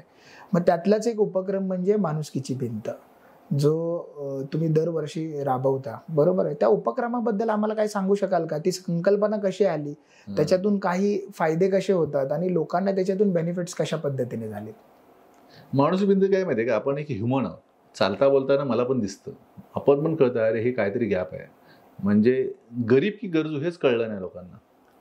गरीब की गरजू, ती मला लाईन दिसली, अरे एखाद्याकडे कपडे नाही आहेत तर तो मागू शकतो का, आणि ज्याच्याकडे आहेत त्याला द्यायचे आहेत पण तो देऊ शकत नाही. मुळात संकल्पना एक सांगू शकाल का, माणुसकीची भिंत म्हणजे नेमकं काय? काय माहिती, कोल्हापूरमध्ये असाच एक कन्सेप्ट राबवला गेला होता सतीश पाटीलांनी, आणि चांगला माणुसकीची भिंत नाव दिलं होतं. मी त्यांच्या टीमला संपर्क केला, मी विचारलं की तुम्ही कसं केलं जरा मला सांगा. तर त्याने असं सांगितलं की मग माझ्या टीमला घेऊन गेलो, माझ्या मित्रांना घेऊन गेलो जे माझ्यासोबत होते. पूर्ण काढलं, गाडी काढली आणि पहिला R&D केला की काय झालं होतं हा प्रकार, आणि हा प्रकार पहिला समजून घेतला. आणि त्यांच्याकडे 3 दिवसच फक्त त्यांनी घेतला होता. मी म्हटलं की आपल्या मुंबईमध्ये जर मोठं मार्केट आहे, त्यांच्याकडे पैसाच पैसा आहे, गरीबातला गरीब पण तिथंच आहे आणि मुंबईतला श्रीमंतला श्रीमंत पण तिथंच राहिलं. पण यांच्याकडे खूप कपडे चांगले आहेत, एक एक कपड्याचे 5-5 हजारचे रेट पण आले आहेत. कपडे म्हणजे कसा, म्हणजे उपक्रम काय आहे? उपक्रम काय की आपण आपल्याकडे कपडे असतात, आपण 2 वेळा 4 वेळा वापरतो आणि ते कपडे कुठे द्यावेत ते कळत नाही. एक तर आपण भांडीवाल्याला देतो. बरोबर. त्यांचा कन्सेप्ट होता की ज्यांच्याकडे एक्स्ट्रा कपडे त्यांनी आणून द्यायचे. त्यांनी हे लावलेलं पूर्ण टेबल लावलं, माणुसकीची भिंत म्हणजे भिंत तयार केली. त्या भिंतीला त्यांनी हे केलं आणि त्याच्यामध्ये सगळे कपडे ठेवले, जेंट्स, लेडीज, लहान मुलं, आणि ज्यांना हवेत त्यांनी घेऊन जाईल. कन्सेप्ट असा आहे, आणून ठेवल्यानंतर आणून देणारं देत जाईल, घेणारं घेत जाईल. ज्याला ज्याला त्याच्यातलं जे चांगलं वाटेल तो घेऊन जाऊ शकतो. मग देणाऱ्याने देत जावे, घेणाऱ्याने घेत जावे, असा कन्सेप्ट आहे. अरे वा, खूप म्हणजे जेणा देत राहील, म्हणजे त्याला माहित नाही ना माझं कोण कोण घेऊन, माझं कोण वापरेल. आता समजा मी आताची वेळ अशी आहे, मी माझे जुने कपडे एखाद्याला दिले, त्याचा स्वाभिमान दुखवणार नाही का डायरेक्ट? हो, वाटतं असं की अरे मला सेकंड म्हणजे वापरलेले कपडे देतोय आणि त्या सगळ्या गोष्टी. त्याच्यामुळे बाबा मग कुठेतरी व्यासपीठ पाहिजे. व्यासपीठ कुठलं मिळणार? मग माणुसकीची भिंत. मग ती मुंबईत राबवावी का? तर कन्सेप्ट भारी आहे. मग हा कन्सेप्ट 2016 पासून मी राबवला, गेली 8 वर्षे मी राबवतोय आणि खूप मोठा प्रोजेक्ट आहे. 40-45 हजार कपडे येतात. 40-45 हजार कपडे, म्हणजे त्यामध्ये लहान मुलं छोटी सगळ्यांची येतात. पण खूप भावना असतात, कारण ह्या भावना आहेत. मग मला लक्षात आलं ह्या सोसायट्यांमध्ये पण आहे ना विषय, की त्यांच्याकडे पण खूप कपडे आहेत, खेळणी आहेत, सगळे आहेत. ह्यामध्ये खेळणी आहेत, कपडे आहेत, सगळे आहेत. ते कुठेतरी व्यासपीठ नाही, व्यासपीठ उभं केलं. दरवर्षी दिवाळीच्या अगोदर 7 दिवस अगोदर हा प्रोजेक्ट असतो मुंबईमध्ये, लोअर परळला, आणि तिथं 7 दिवस चालतो. सकाळी 10 वाजल्यावर रात्री 10 वाजेपर्यंत. जेणार देत जातो. देणाऱ्यांसाठी वेळ आहे, घेणाऱ्यांसाठी 6 वाजल्यावर खूप वेळ असतो. म्हणजे त्याच्यामध्ये एवढी लाईन असते ना की कंट्रोलच्या बाहेर असते. मग ही लोक कोण आहेत? मी गरीब आहेत की गरजू आहेत? बऱ्याच जणांनी मला प्रश्न केला की सर हे गरीब नाही आहेत. म्हटलं गरीबाची व्याख्याच नाही ना, आधार कार्डवर पण लिहिलं नाही ना गरीब किती टक्के आहेत. जनरली नाही आयडेंटिफाय करता येत. त्याला आयडेंटिफाय कसं करणार? कारण म्हटलं की हे गरजू आहेत, हे कधी कुणाला मागू शकत नाही. आणि मराठी असेल तर तो स्वाभिमान असतो मराठीचा, तो असं मागू शकत नाही. पण अशी पण ती मराठीत थोडी पाहिजे. मुंबईमध्ये सगळेच प्रकारची माणसं आहेत, पण ती कुठेतरी उदाहरण सांगतो, मेट्रो चालू आहेत, मेट्रोत काम करणारी माणसं ही गरजू आहेत, ते गरीब नाही आहेत, ते कमवायला आलेत, पैसे कमवायला. मग त्यांना असं कुठे मिळणार व्यासपीठ? पण जेव्हा त्यांना कळलं की ते मग तो लोक आले, ते स्वतः साईज चेक करायला लागले की अरे ह्या साईजचं मला होईल का. खूप किस्से होतात. म्हणजे जसं देणारे आहेत तेवढ्याच पद्धतीने घेणारे सुद्धा माहित नाही ना, पण लोकांना कुठेतरी एक पाहिजे ना व्यासपीठ.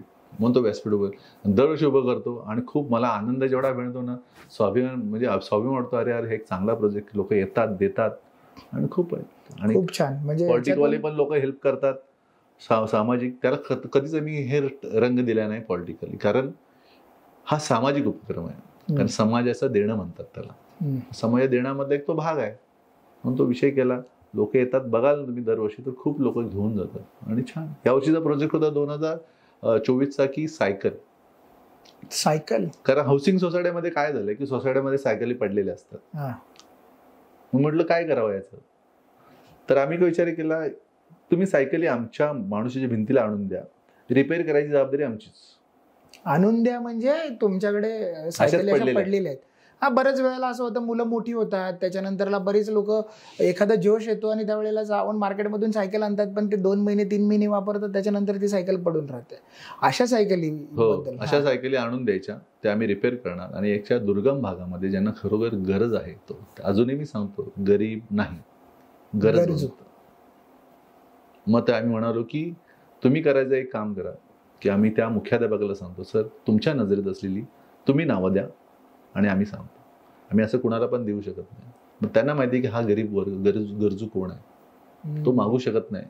मग कुठेतरी एक व्यासपीठ असावं म्हणून तो एक व्यासपीठ आम्ही उभं केलं. सोसायट्यांनी काय करावं, आमच्याकडे सायकली द्याव्यात, रिपेअर करायची जबाबदारी आमची. नाही, खरंच हे खूप वेगळा विषय आहे आणि हा सोशल पूर्ण आहे. विचार करण्यासारखं आहे की एखादी सायकल आपल्या एखाद्या प्रिमायसेस मध्ये असेच धूळकाट पडले किंवा एखाद्या आता जसं मुलं मोठी झाल्यानंतर त्यांच्या सायकलीच पडलेल्या आहेत आणि अल्टिमेटली ते थोड्या दिवसानंतरला आपण उचलतो आणि भंगारामध्ये देऊन टाकतो किंवा कोणतरी घेतं.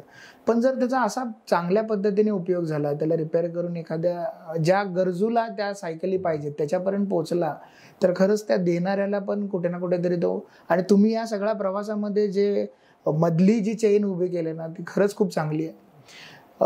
हे सामाजिक उपक्रम करत असताना याच्यामध्ये फायनान्शियल अडचण खूप साऱ्या येत असतील आणि बट ऑब्वियस ह्याच्यामध्ये खूप सारे पैसे लागतात. मग अशा वेळेला तुम्हाला हे पैसे म्हणजे कशा पद्धतीने उभा करतात? तुमचे मित्र असतील किंवा काही सामाजिक संस्था असतील? 2016 सुरू केलं ती माझेच पैसे टाकले. जोपर्यंत तुम्ही काही लोकांना दाखवत नाही ना तो कोण येत नाही. पहिला प्रयोग म्हटलं की स्वतःवर करायचा. कधी पण प्रयोग आहे ना दुसऱ्यांच्या जीवावर करण्याच्या पहिले स्वतःवर करा.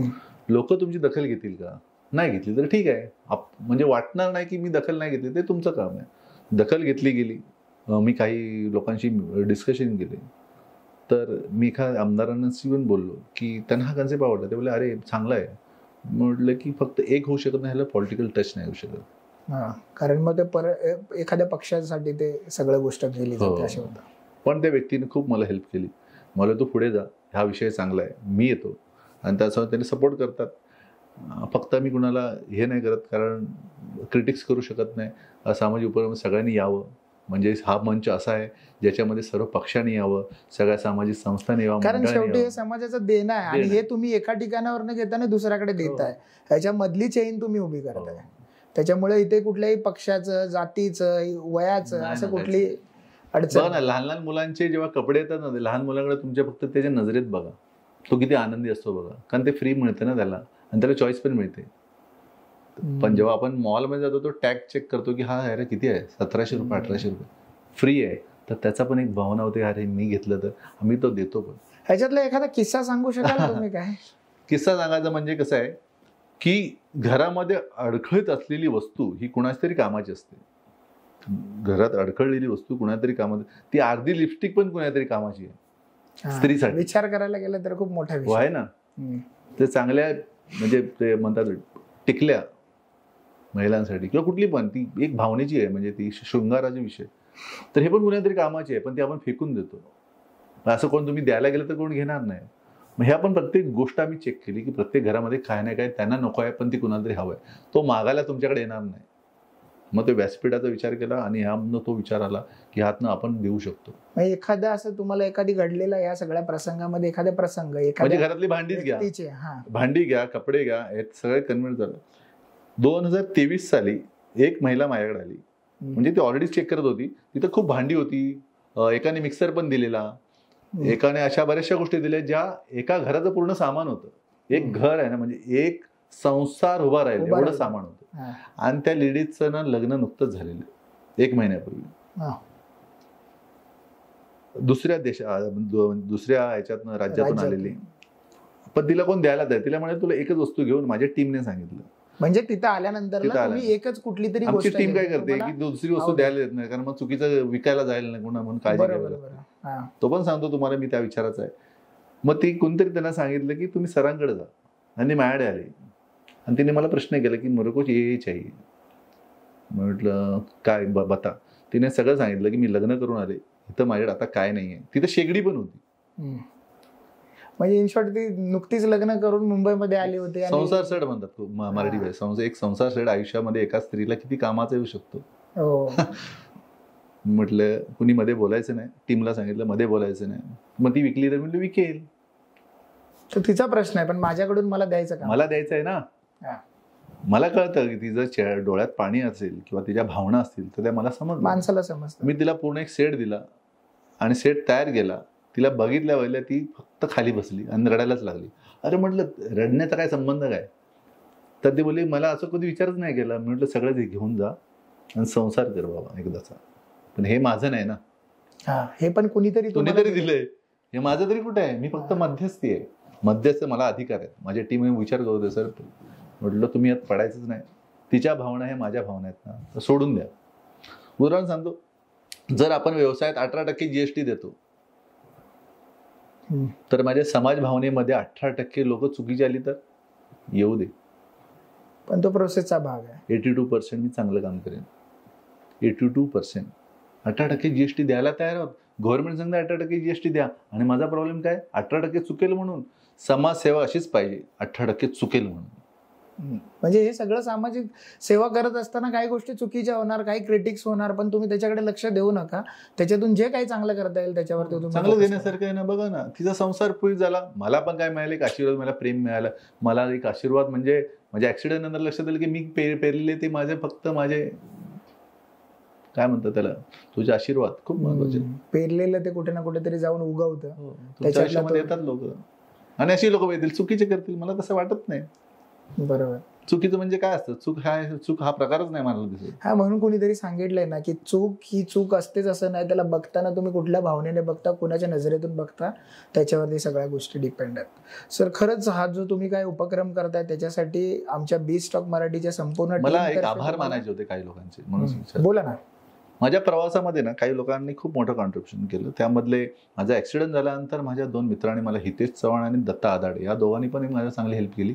की माझा ऍक्सिडेंट झाला कोल्हापूरमध्ये. तो प्रसंग काय, तो नेमका तुम्ही पूर्ण काय झालं, मी 2 व्हीलरने येत होतो.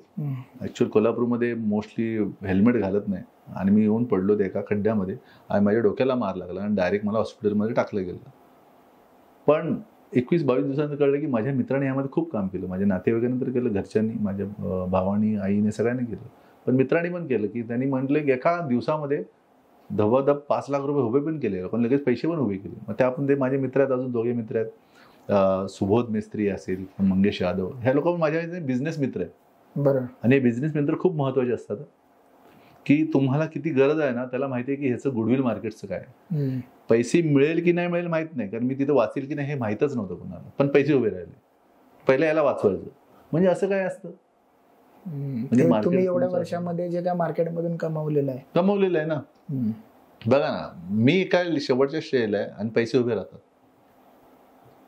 हे प्रत्येकाच्या बाबतीत होत नाही, कारण बरेच वेळेला विचार पहिलाच मनात येतो काही लोकांच्या, अरे मी पैसे तर देतोय, पण उद्या जर याचं बरं वाईट झालं तर माझ्या पैशाची गॅरंटी काय.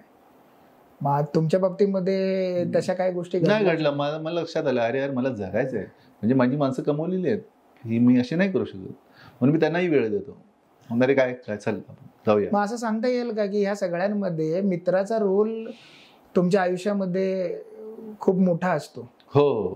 तुम्ही मित्र कसे असतात, शाळेतले मित्र वेगळे, कॉलेजचे मित्र, पण व्यावसायिक मित्राबरोबर व्यावसायिक प्रमाणे राहणं आणि त्याच्या मैत्रीत जपणं खूप अवघड असतं. माझं मध्ये टिकवण्यासाठी ना तुम्हाला त्यांच्याबरोबर वेळ घालवणं गरजेचं. ज्या दिवशी तुम्ही वेळ घालवायला लागेल ना, तुमचे मित्र तुमचे, तुम्हाला त्याला फक्त इनावर माहिती पाहिजे, तो पण तुमचा फक्त बघणार. मग आता ह्या मित्रांमध्ये जर सांगायला गेलं तर आज माझ्याकडे बरेचसे क्लायंट येतात, बरेच लोक उद्योजकामध्ये एका वेगळ्या लेवलवर ते गेलेले आहेत. प्रॉब्लेम असा होतो या उद्योजकांचा की एका विशिष्ट वेळेनंतरला ना त्यांना वेळ द्यायला वेळच नसतो मुळात.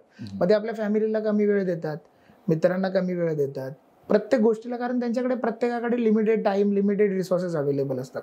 पण मग जे सुरुवातीचे जे मित्र असतात त्यांना कुठे ना कुठेतरी फील होत असतो की बाबा हा मित्र जो आहे हा मोठ्या उंचीवरती पोहोचल्याने तो माझ्याकडे लक्ष देत नाही, माझ्याकडे बघत नाही. अशा लोकांना तुम्ही काय सांगू शकाल, किंवा अशा मित्रांना तुम्ही या माध्यमातून काय सल्ला द्याल? हा खूप मोठा प्रश्न. हा मला वाटतं की सगळ्या उद्योजकांचा हा विषय असणारच. म्हणजे ज्या लोकांनी खालून वर गेलेले असतात ना, त्याला खालचे दिसत नाही असं वाटतं, पण त्याला वाटत असतं, पण त्याला काही लिमिट्स आहेत हे त्याला कळत नाही. आणि तो म्हणतो की मित्र हरवला की काय. हरवत नाही मित्र. तुम्ही काय करताय ना, अपेक्षा अतिक करता. असंच केलं पाहिजे हे विचार करताना तिथून थोडंसं थांबणं पण गरजेचं आहे. तो द्यायला तयार असतो, पण तुम्ही मागण्याची पद्धत चुकली ना तर लोक तुटतात. पहिला असा होता आणि आता असा झाला असं काय नसतं. तो अजूनही तसाच असतो, लहान मुलासारखाच असतो. तो पण फक्त आपला त्याच्याकडे बघायचा दृष्टिकोन माझ्या मध्ये बदलू नये. माझ्या मते की थोडंसं ना मैत्री कशी असावी, तर ते फक्त पैशाची असेल तर ती मैत्री जास्त वेळ टिकत नाही. तुम्ही काहीतरी त्याचं कॉन्ट्रीब्यूट करा. तुम्ही जर मान सन्मान ठेवा, त्याला बोलवा, त्याला विचारा काय लागतं त्यांना. एका लेवलला गेल्यानंतर काय नको असतो, त्याला फक्त 2-3 गोष्टी अपेक्षित असतात आणि चुकीची नाही. पण मित्र बोलतात की आता हा मोठा झाला, असं काही मोठा वगैरे काय नाही. तो अजूनही तसाच असतो, फक्त तो व्यक्त होत नाही. आणि ते तुम्ही त्याच्याकडे बघत नाही त्या पद्धतीने. तुम्ही ते कधीतरी असं होतं का की बाबा एखाद्या मित्राने तुम्हाला तशा वेळेने हाक मारले किंवा भेटले, तर त्याच्यानंतरला तुमचं रिॲक्शन, बघण्याचा दृष्टिकोन त्याच्याकडे तसाच? मी लहान म्हणतो, मी आहे त्यातच अजून, पण खांद्यावर हात टाकून बोलायचं, त्यात काय. आणि कधी रिलेशन तोडू नका. माझं मत आहे की समोर आला तरी बोला,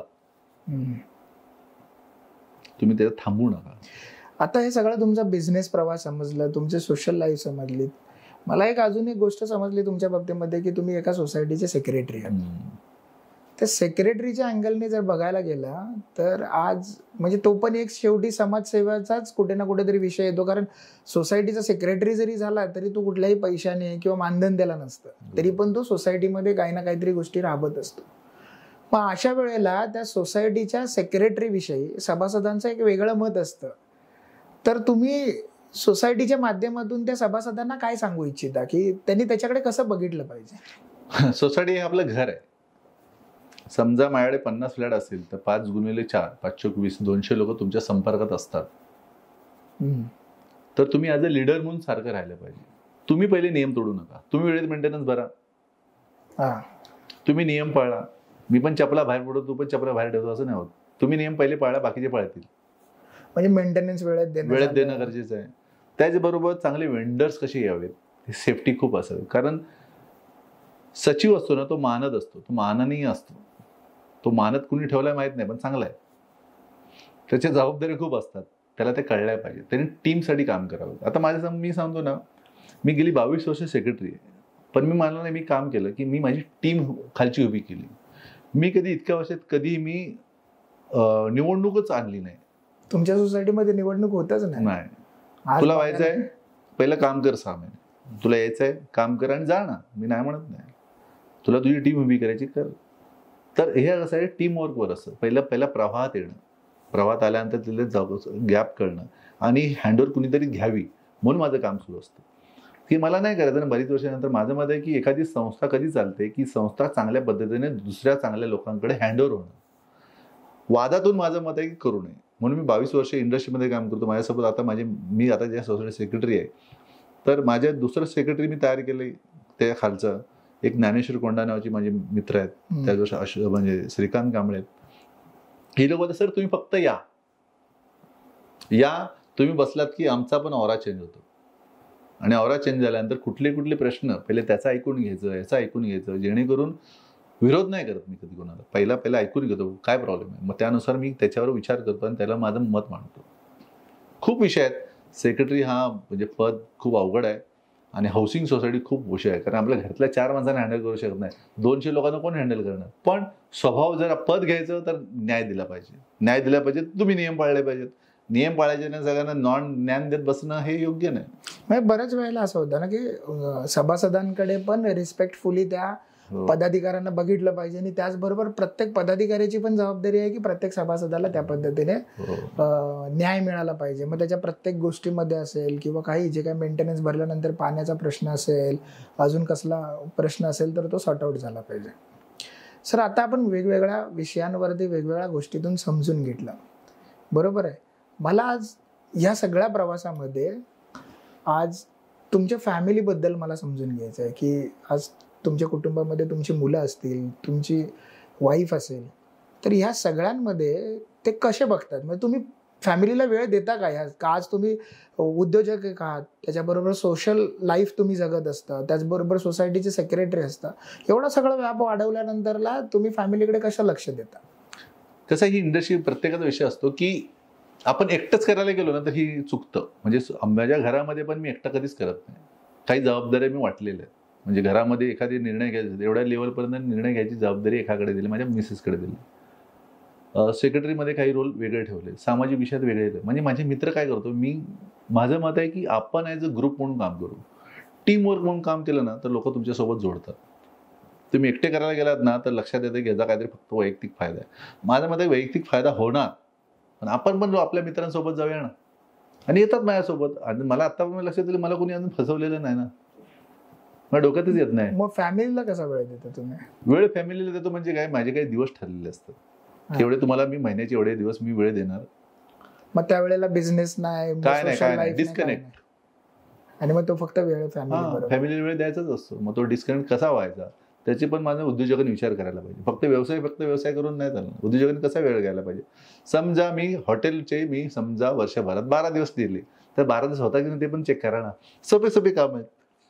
म्हणजे पिकनिकला जायचं असेल तर असं समजा 12 वेळा पिकनिकला जायचंय, पण ते होतच नाही जनरली बघा गेलं तर ठरवायला काय कुठेतरी महिन्यातून. चालू होईल ना.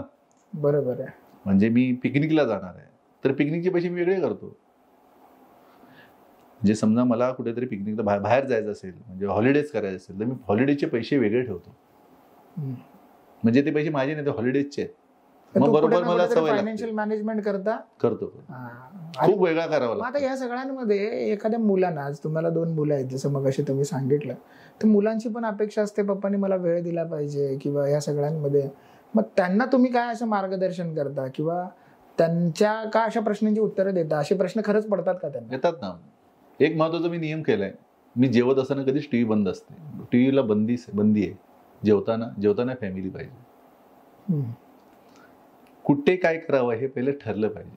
म्हणजे तुम्हाला रिलेशनशिप कशी जपावी, तर मुलगा आणि वडील असतील तर मुलासोबत तुम्ही संभाषण कसं करावं, खेळीमेळीचं कसं करावं, मुलीबरोबर रिलेशन कसं करावं, बायकोवर आणि सगळं टीम म्हणून कसं करावं, तर आपलं मत मांडून त्यांच्याकडनं कसं काढून देता येईल, ते त्या जबाबदारी कशा करतील.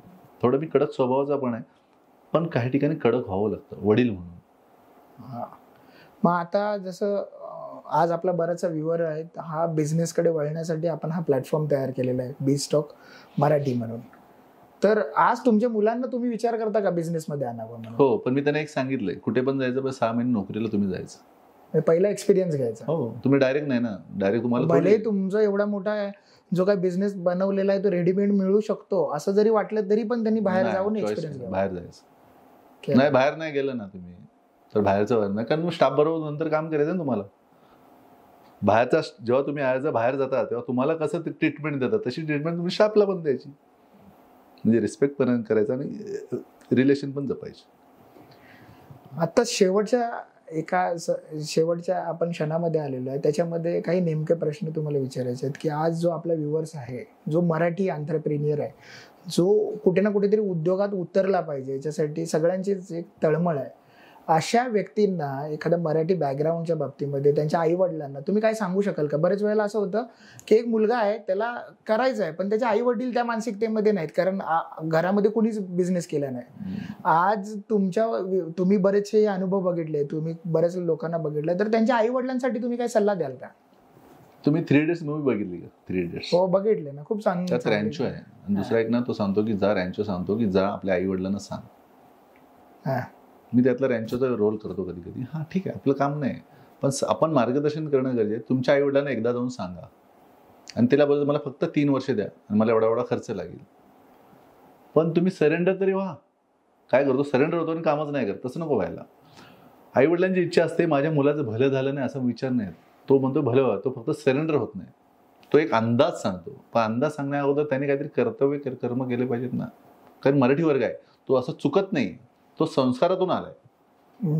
व्यावसायिक स्वरूप येण्यासाठी त्याने एकतर व्यवसायाचे मित्र तयार केले पाहिजेत किंवा आई वडिलांसमोर बसून चर्चा केल्या पाहिजेत. लग्नाच्या अगोदरचं, लग्न झाल्यानंतर मिसेसला इन्व्हॉल्व्ह करताना पूर्ण प्लॅनिंग नाही करा.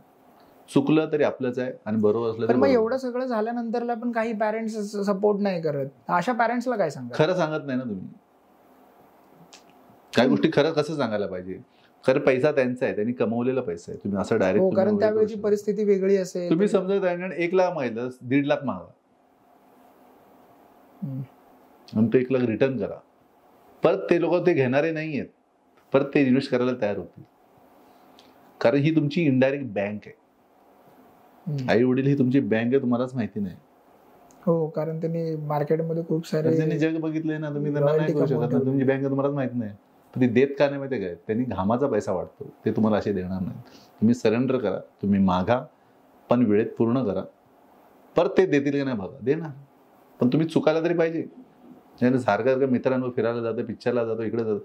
पहिले माझं असं मत आहे की नवीन व्यवसायाने कमीत कमी दिवसाचे 10 तास काम करावं. 10 तास फक्त व्यवसायच विचार आला पाहिजे. दिवस रात्र व्यवसाय व्यवसाय व्यवसाय म्हणून तरच काम होणार ना. तो पण त्याचा एका मित्राचा फोन होतो, 1 वर्ष नाही बर्थडे साजरे करायचे मित्रांचे, काय फरक पडतो का? 1 वर्षाने एखाद्या मित्राचे बर्थडे नाही साजरे केले, हा त्याच्या आता वेळेत उपस्थित राहणं गरजेचं आहे, त्याला इमर्जन्सी आली तर. पण बर्थडेलाच राहावं कोणी सांगितलंय? असं जसं व्हॉट्सअपवर मेसेज पाठवतोच ना, तेवढा मेसेज पाठवून फोन करून मला मी बिझी आहे तरी बोला. खरं सांगून काय करता, आता मी नवीन व्यवसायामध्ये असं आहे, त्याला बोल अरे माझा आता नवीन व्यवसाय, एक तर खरं सांगा, नाहीतर असं कणखर खोटं सांगा की मी काहीतरी वेगळ्या प्रोजेक्टमध्ये बिझी आहे, तर तुम्हाला मित्र पण ऍक्सेप्ट करणार नाही. त्याला पण अजून पण त्याचा स्टॅम्प तोच आहे ना, ह्या काय कामाचा नाही म्हणून. माझ्या पण तो स्टॅम्प होता माझ्या मित्रांनी दिलेला, की आयुष्यात प्रगती नाही करणं हा आळशी आहे. पण परिस्थिती तुम्हाला चेंज करू शकते ना. हे एक सातत्य रोजचे 10 तास नव्या पिढीने खूप देणं गरजेचं आहे, फक्त व्यावसायिक म्हणून. दुसरे सगळ्यांना फुल्ली मारता आली पाहिजे काही दिवस. म्हणजे ते अगदी ग्राउंड लेवल पासून काम केलं पाहिजे. आणि वेळ हा खूप महत्वाचा आहे. जेवढा वेळ देता येईल तेवढा. त्या 4 तास देतात, तो पण त्या मंडळाची कामं, इकडची कामं, घरची कामं, आई वडिलांची, म्हणजे आई वडील सोडून बाकी मित्रांच्या शेजाऱ्याच्या कामं घेऊन फिरतात. दुसरी घोंगडी घेऊन कशाला फिरायची, पहिलं आपलंच घोंगडं वाढूया ना जरा. बरोबर. पण त्याचबरोबर आई वडिलांना पण एक सांगता येईल की बाबा आज मुलं काहीतरी वेगळा प्रयत्न करतात, त्यांना सपोर्ट करा. मी सगळ्या आई वडिलांना पण मानेन की तुमच्या मुलावर विश्वास असलं गरजेचं आहे. तुमच्या ह्याच्यातले आयुष्यातले एवढे पैसे असे पण जाणार आहेत ना, त्याच्याकडे एकदा प्रयत्न करा. हा म्हणतात ना, तो गेम आहे. व्यवसाय हा तुमच्याकडे गेम आहे, तो तुमच्या मुलाबरोबर करा. चुकला तर त्याची चूक तो मान्य करेल, पण त्याला चूक आहे म्हणून सांगायला गेला तर तो मान्य नाही करणार. म्हणजे बरेचसे लोक असे बोलतात की सुरुवात करायच्या अगोदरच अरे हे जमणार आहे का नाही, तर त्या लोकांनी थोडं पॉझिटिव्ह झालं पाहिजे. आज मार्केट खूप मोठं ओपन होत चाललंय, प्रत्येक उद्योजक वाढतोय, इन्फ्रास्ट्रक्चर वाढतंय, रोड डेव्हलपमेंट्स होतात, त्याच्यामुळे खूप साऱ्या संधी येतात. त्याच्यामुळे प्रत्येक आई वडिलांनी पण त्याच पद्धतीने मुलाला पण त्या पद्धतीने सपोर्ट करणं गरजेचं आहे. आणि त्या मुलाचं पण तेवढंच काळजी आहे की आई वडिलांना त्या पद्धतीने सगळ्याच गोष्टी लॉयल पद्धतीने सांगून, काही गोष्टी असतात सगळ्यात सांगता येते, पण काही गोष्टी असतात त्या सांगून त्यांनी तो प्रवास केला. दोन्ही बाजूने सांगेल, म्हणजे मुलांना पण सांगेल, मुलींना पण सांगेल आणि आई वडिलांना पण सांगेल. आई वडिलांनी आपल्या मुलांना सपोर्ट केला पाहिजे. त्यांनी विचार केला पाहिजे की माझ्या मुलांना मी 3 वर्षाचं मी वेळ देतो, देऊन टाकायचं. खर्च किती तेवढा चेक करायचा, देऊन टाका. त्याला फ्रीडम दिलं म्हणजे तो अकाउंटेबिलिटी झाली, रिस्पॉन्सिबल तोच झाला. आता आई मुलांनी आणि मुलींनी काय असं काम करायला पाहिजे की त्यांनी मग सेम केलं पाहिजे. विश्वास इम्पॉर्टंट आहे, आणि विश्वास ठेवून तुम्ही पैसे खर्च करा ना, तुम्हालाच कळतील मी उद्या कुठले पैसे वाचवायचे. म्हणजे कुठल्या हॉटेलमध्ये खायचे तो बरोबर विचार करायला लागतो. मला 5 स्टारमध्ये खाऊ की साधं खाऊन पण चालेल काही दिवस, तर तो पण करेल. त्याला म्हणजे एवढे लिमिट्स आहेत असं पण होऊ शकतं. म्हणजे एक बाजू इकडची एक बाजू तिकडची, ह्या दोघांनी जर केलं ना तर मराठी उद्योजकता वाढेल. क्या बात आहे. नक्कीच आजच्या ह्या ओव्हरऑल डिस्कशन मधून आज खरंच यंग पिढीला काहीतरी नवीन मिळेल असं मला तरी अपेक्षा आहे. आणि तुम्ही वेळात वेळ काढून आम्हाला हे सगळं चांगलं मोलाचं मार्गदर्शन केलं. तुमच्या आयुष्याचा प्रवास थोडक्या शब्दामध्ये आम्हाला जाणून घ्यायला आवडला. तर धन्यवाद पुंडलिकजी, तुम्ही या ठिकाणी आलात आणि आम्हाला थोडेफार मार्गदर्शन केलं. धन्यवाद. ज्या पद्धतीने आज एक उद्योजक या ठिकाणी आलेत आणि आपल्याला वेगवेगळ्या विषयांवरती मार्गदर्शन केलं, त्याच पद्धतीने आपण नवीन वेळेप्रमाणे नवीन वेळेत एका नवीन उद्योजकाबरोबर, मराठी उद्योजकाबरोबर पुन्हा लवकरच भेटूया. तोपर्यंत धन्यवाद.